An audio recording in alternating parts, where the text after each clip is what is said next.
bilang dan saya dapat dari beberapa sumber itu totalnya 5 triliun. Dari grup saya sendiri sih. Sejumlah video lawas Indra Kents belakangan viral kembali setelah penetapannya sebagai tersangka. Salah satunya adalah video saat ia mengajari selebritas yang tengah naik daun saat ini, Fuji Utami, untuk belajar teknik dasar trading. Video itu segera membuat warganet khawatir jika Fuji sampai terjerumus pada praktik judi online tersebut. Belakangan Fuji menjelaskan jika hal tersebut hanya untuk keperluan konten semata. Jika Fuji tak sampai terjerumus pada investasi ilegal itu, namun sejumlah artis kondang menjadi korban investasi bodong. Baik investasi trading maupun investasi penanaman modal untuk bagi hasil usaha. Simak saja ya, artis yang pernah jadi korban tipu-tipu pada konten deretan artis korban investasi bodong.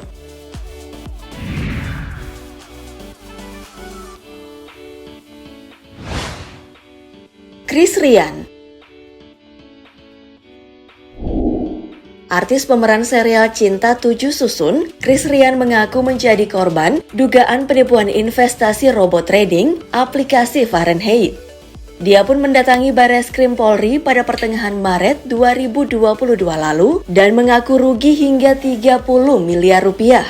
Menurutnya, ia bersama korban lainnya terseret dalam aplikasi tersebut usai ditawarkan sistem real trading lewat aplikasi Fahrenheit, namun ternyata robot trading Fahrenheit masuk ke dalam kategori investasi bodong dan tak berizin. Ia mulai merasa janggal terhadap aplikasi itu sejak Januari 2022. Ketika ia bersama dengan korban dari robot trading Fahrenheit tidak bisa melakukan penarikan hingga Maret 2022.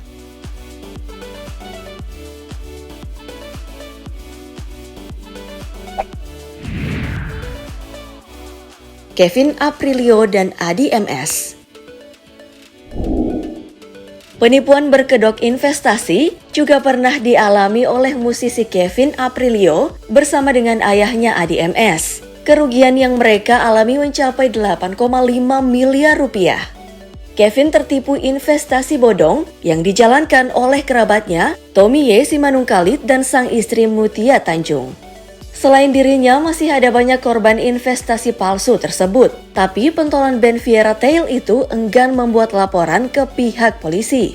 Kevin tidak mau terlalu gembar-gembor atas kasus penipuan yang ia alami karena menurutnya masih banyak dari dirinya yang lebih marah dan kesal dengan pelaku.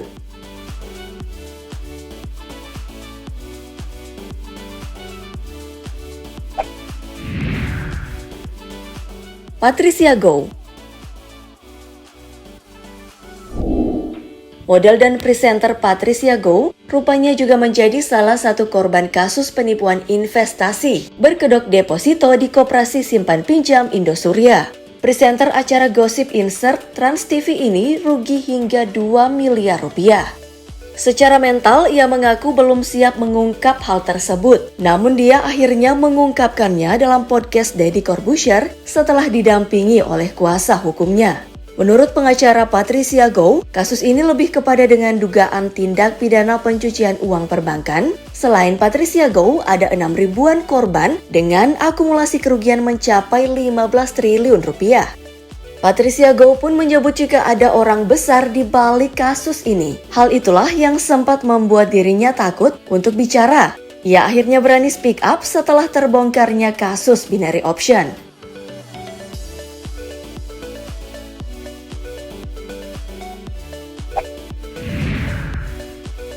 Elo.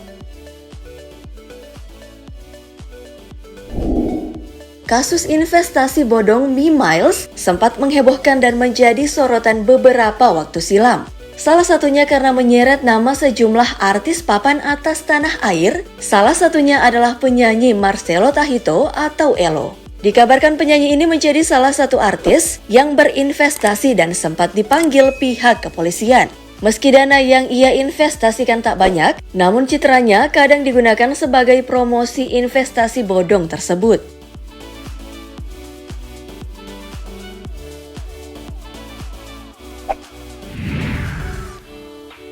Anissa Bahar.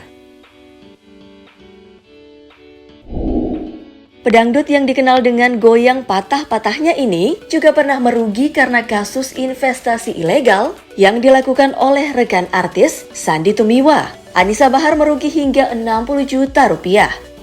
Dirkrimum Polda Metro Jaya Kombes Pol Krisnamurti mengatakan terdapat sejumlah korban yang berasal dari kalangan artis dan pengusaha terkait kasus penipuan tersebut dan sudah berlangsung sejak 2012. Mantan suami Tessa Kaunang tersebut bersama dengan rekannya Astrina mengajak Anissa Bahar dan korban lainnya untuk berinvestasi di PT CSM Bintang Indonesia.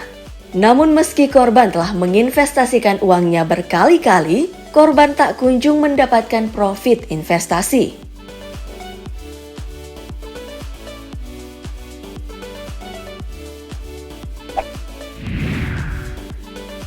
Sulis. Pelantun lagu religi Umi, Sulistiowati, juga menjadi korban tindak penipuan penggelapan investasi bodong. Pelakunya yang bernama Ahmad Nisar Fahmi, yang bekerja sebagai karyawan swasta, mengajak korban untuk kerjasama investasi tanah modal di bidang percetakan dengan keuntungan bagi laba. Namun setelah modal diberikan, Sulis tak kunjung menerima keuntungan yang dijanjikan.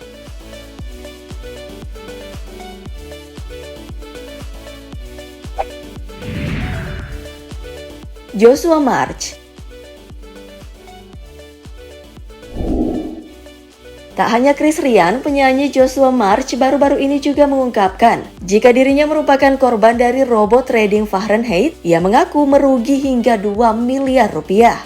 Namun Joshua March menjelaskan bahwa kerugiannya terbilang kecil dibandingkan dengan kerugian member robot trading Fahrenheit lainnya. Pelantun lagu 100% ini mengatakan dirinya mengetahui dari berbagai sumber bahwa total kerugian dari robot trading Fahrenheit mencapai 5 triliun rupiah.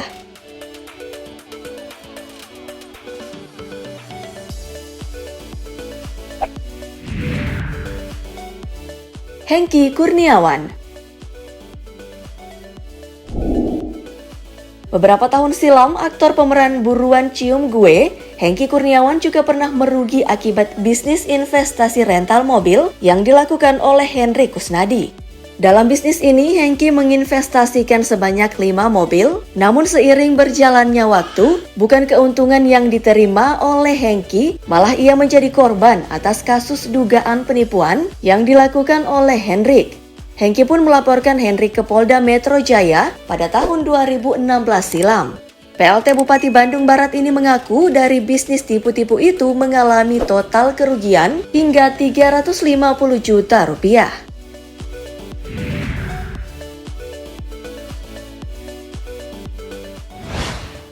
Nyatanya tidak cuma kalangan biasa saja atau kalangan dengan pendidikan terbatas, bahkan kalangan selebritas dan berpendidikan tinggi sekalipun masih saja kena prank investasi ilegal yang membawa kerugian seperti yang dialami oleh sejumlah publik figur tadi.